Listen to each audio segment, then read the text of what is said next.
Here's a question you don't think you'd have to ask. What's it like to have a cluster bomb land in your back garden? That happened to Olga Ghuzva, who lives in Ukraine's second biggest city of Kharkiv this week. She's on the line this morning. Olga, good morning to you. Good morning. Thank you for this opportunity to speak about what really happened in the eastern part of Ukraine. And if we're talking about feeling, it's the horrible that you can ever feel in your life. So I can describe what you can feel, but believe me, the human beings never feel such kind of emotion and feelings. Yeah, I can imagine. Tell us what happened then, because your back garden was hit by a cluster bomb. Tell us what that was Uh, like. it was horrible. We just heard a sounds of bombing, and we just ran to the bathroom and lying on the floor, and just praying. And that's all that we can do in this moment. And when we have silence, we just go outside the house and see that in our garden we have part of cluster bomb, and it is still not safe. But now we can do nothing with this. All our garden in this part of cluster bombs that are forbidden really, and it's that what we can say that the target is civilian because it's like a suburb of Kharkiv. There are no military objects, there are no strategic objects. It's just civilian that living in private houses. And is there a part of the bomb still left? Are you worried that there's an unexploded part of the bomb? We do not have basement in our house. We just stay in house, and yeah, explosion was very high, and nearby house is totally damaged.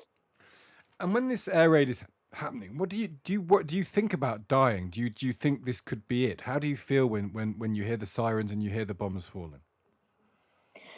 We have 13 day of the war, and I do not have any kind of emotion already, uh, because I just try to work and to be useful. I'm working as volunteer, and we try to organize humanitarian support and support for the military, for the territorial defense units. So I just try to evaluate how far the sounds of bombing. Is it really unsafe, or you just try to keep working now, and that's all. Are you tempted to leave Kharkiv because it's been under fire for almost the entirety of the war so far? What's your thinking about staying there? The month before this happened, I assist the journalist. A lot of international media come to the front line, and in this period, it is located only in Donetsk, Lugansk region, and we try to highlight the situation and just highlight the fakes that Russia produced about this situation, about this war.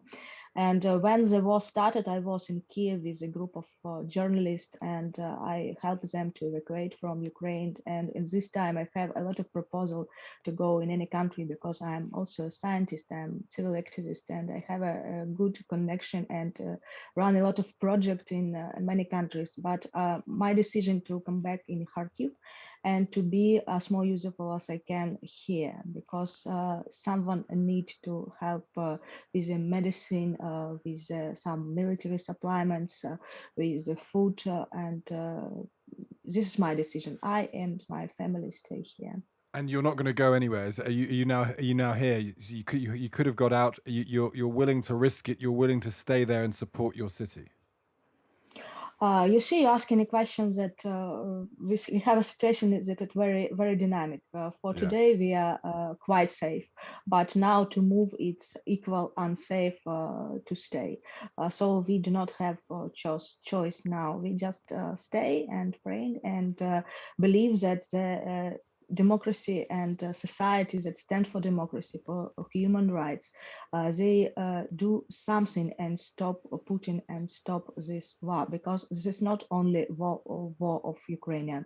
The Ukrainian now combat for all the values of democracy, humanity, and human rights. And we are the Russian killing us because we are Ukrainian, and we have to combat for the right to live. And it's no not only our problem; it's now a problem of all over the world. Very beautifully put, Olga. Look after yourself. I hope everything's okay.